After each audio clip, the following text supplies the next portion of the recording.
Alrighty, guys, I'm live. I didn't think I was.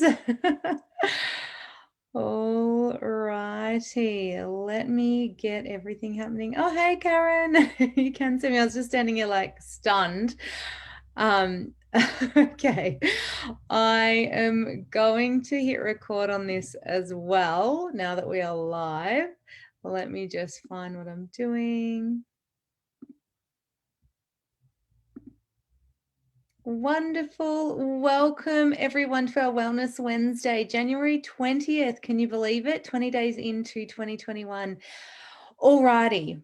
Hormones, hormones, hormones. Who is feeling exhausted or maybe a bit stressed out? Perhaps you're having some skin issues, some health concerns, or perhaps you'd just like to be more empowered around your hormone health. Bit of a story. 2014, I decided to come off the contraceptive pill.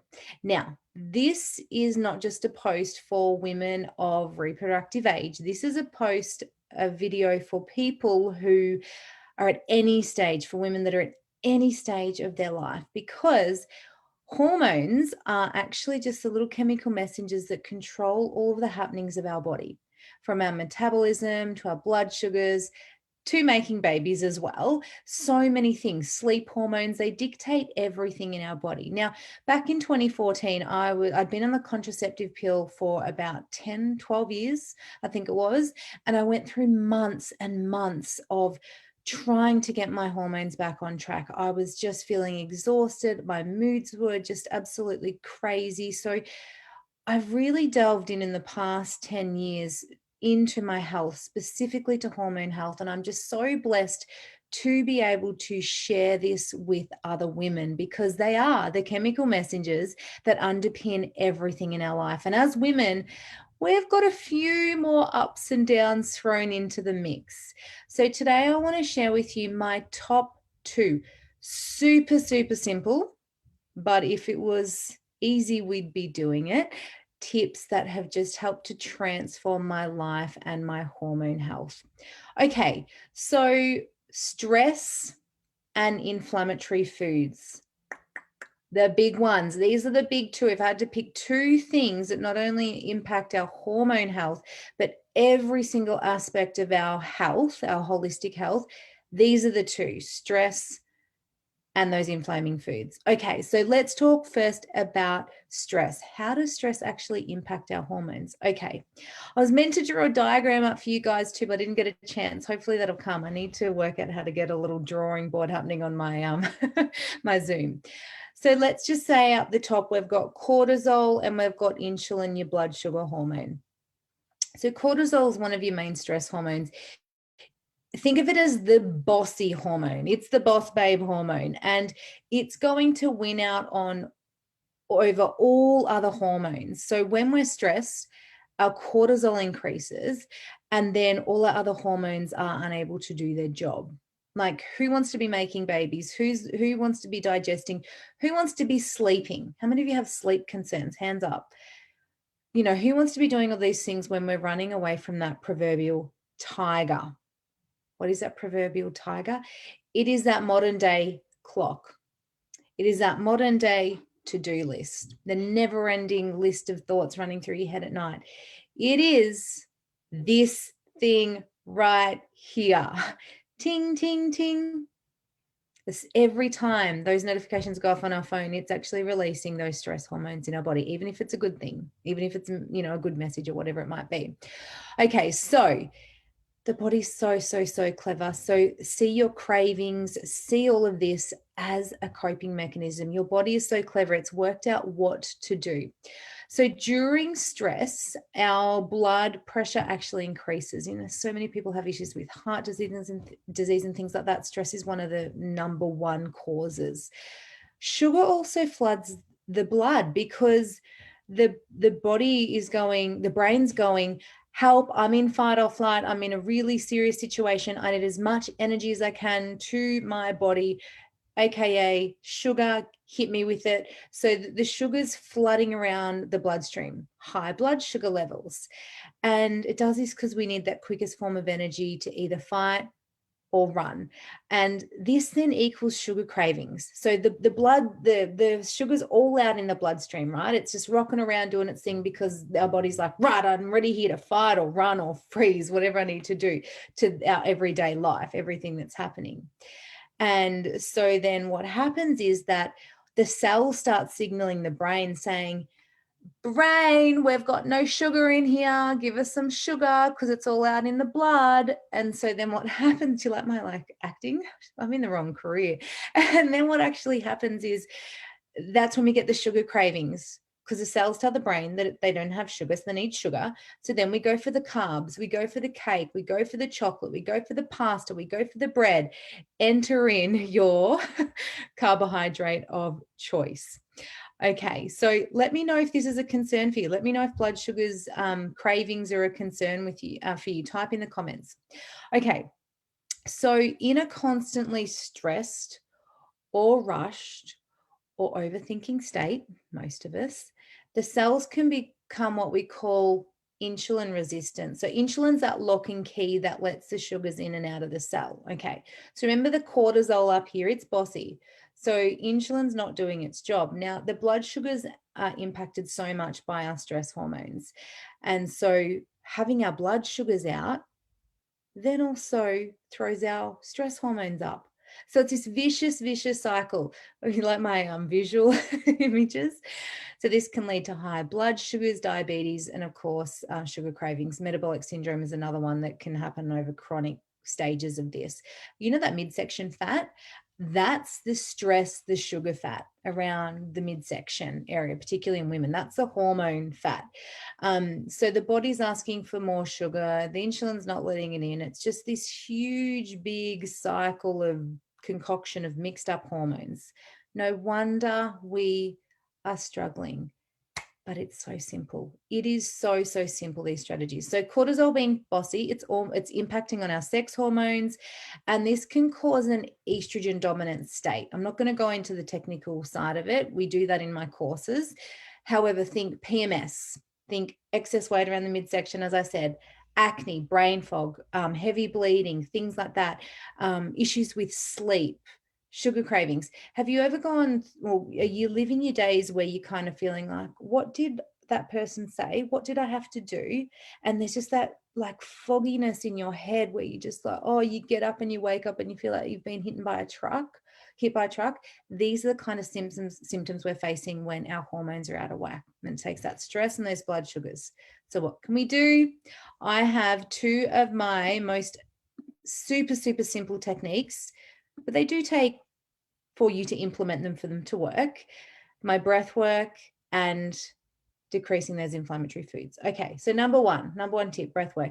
Sounds so simple, right? Right. It's the thing that we do least effectively in our life. How many of you actually know how to breathe correctly? Hands up.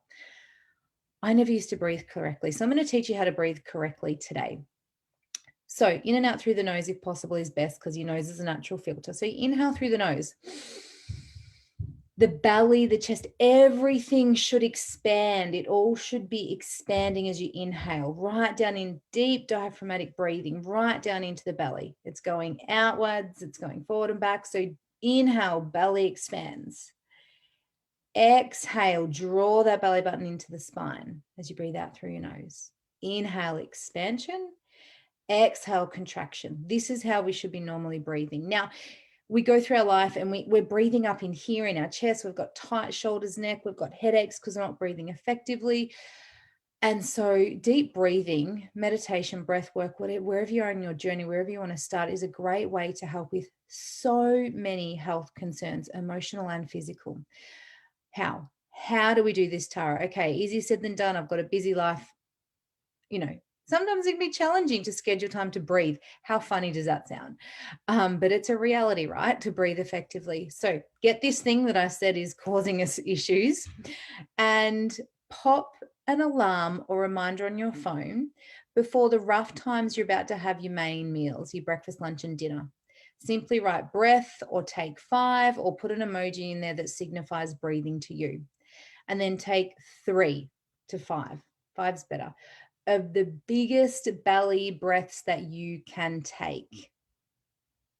In through the nose, out through the nose, belly rises as you inhale, and exhale, it contracts towards the belly button. Now, I want you to try this. I want you to notice, we're going to actually do something today. I want you to notice, close down your eyes, and I want you to take those 3 big belly breaths now. Okay, so inhaling, expand. Exhale, release, contract. Inhale, expand. Exhale, contract. If you feel like letting it out through your mouth through this last breath, go for it. Inhale, expand. Exhale, let it go, the day. Let all of the day go out through the exhale. Now, before you open your eyes, I want you to think about, notice where your tongue is resting. Okay, open your eyes. Let me know, was your tongue resting up behind your teeth, or is your tongue resting down at the bottom of your bottom teeth? So let me know, up or down. Let me know where it was resting, or middle if it was resting in the middle. I'm really interested to hear where it was resting. Okay, I'm going to keep going and I'll watch the comments in a moment. Okie dokie. If it was up, you need to breathe some more before you eat your dinner. If it was down, you're in the rest and digest state. If it was up, that means you're more in the fight or flight state. So we want to make it so that the tongue, and you don't force it, the tongue starts to sit behind the bottom teeth. That means we're more in that rest and digest. We've taken enough breath. So the best way, the only way to get back out of that fight and flight state, blood sugars are going crazy, stress hormones are going crazy, into rest and digest, as it says, to be able to rest our bodies and digest our food, because our body's not digesting when we're in fight or flight. That's why so many people have issues with food intolerances and digestion, because none of the acids and the enzymes are working effectively because the body's not putting focus into digestion. It's putting focus into survival. See, I could talk about this topic for ages. I go round and round and I get so distracted. But basically, yes, breathe more to get back into rest and digest to eat your food. So if you do 3 breaths, it's not enough. Do more until you get into that rest and digest, so your body's got the best chance of absorbing. Because, and this is going to lead us into the number 2 with crowding out inflammatory foods.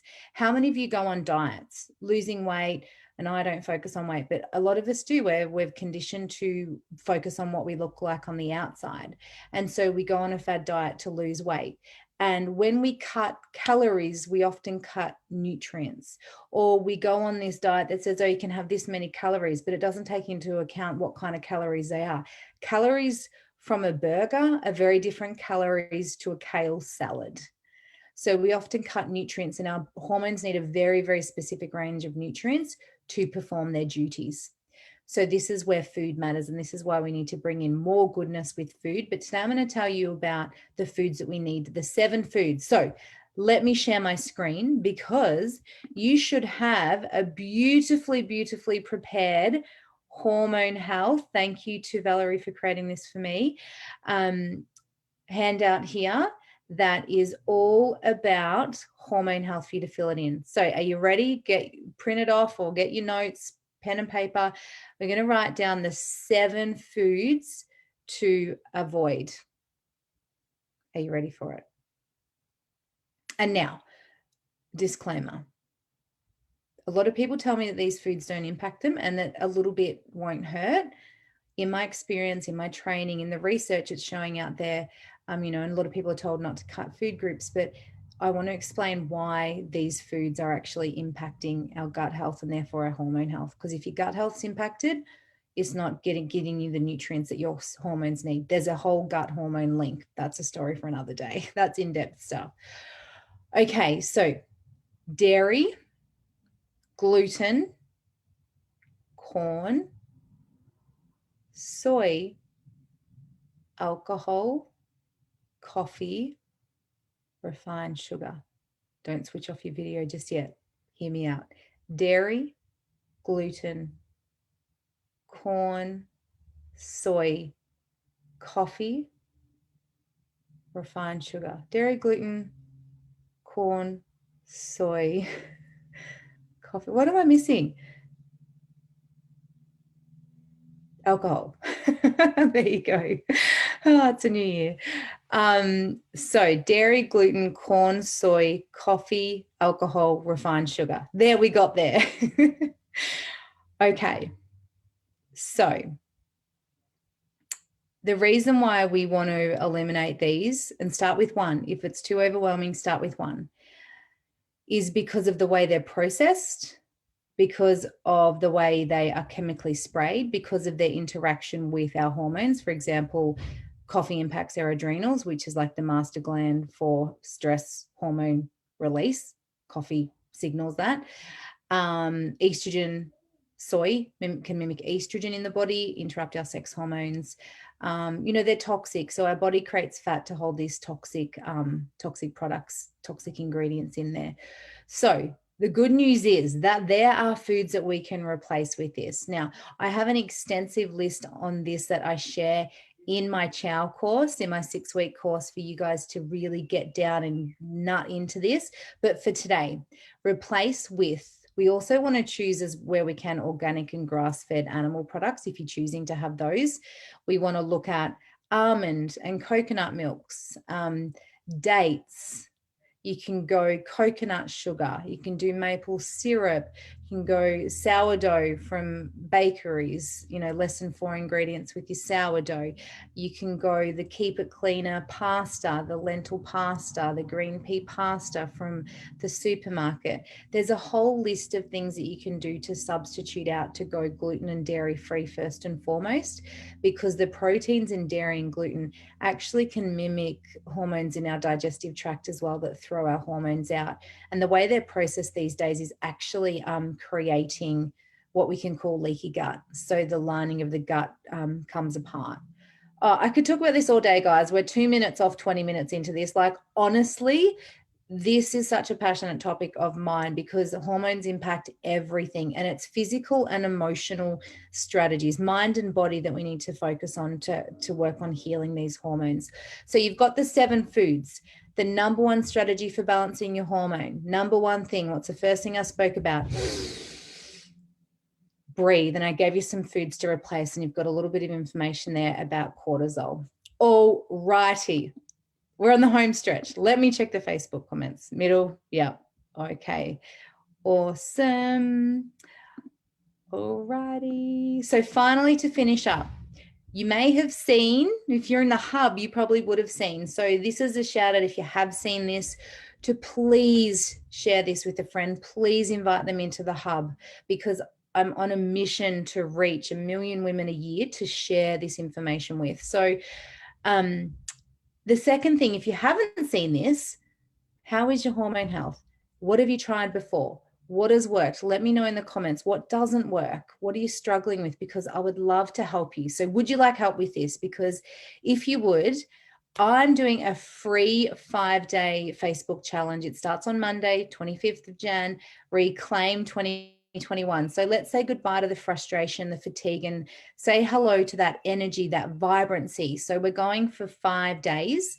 It's in the Green Tara Wellness Health Hub event that we posted today.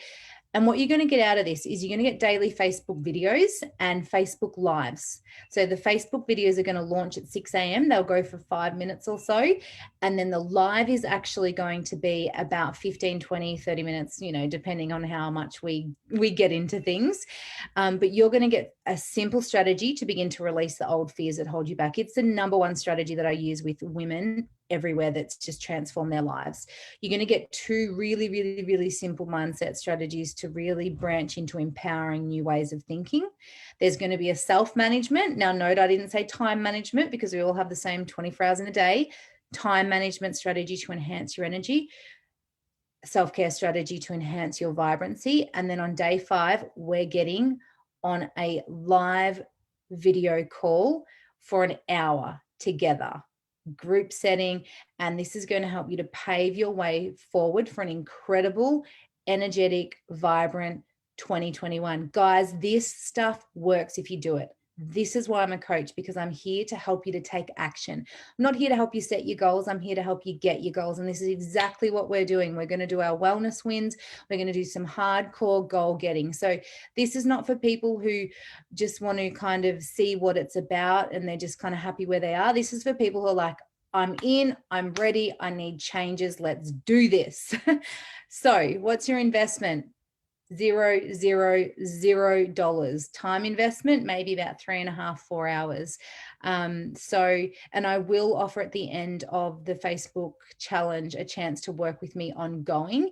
And it's not a compulsory thing. This is if you got value out of this Facebook group, you're going to have that chance to do that. So I trust that you've got some epic value out of tonight. I trust that you'll join us in the Facebook challenge. I trust that you'll share this with a friend, and I cannot wait to see you all there. Day 1 kicks off Monday. Thanks so much for joining me, and I will see you all very soon. Lots of love.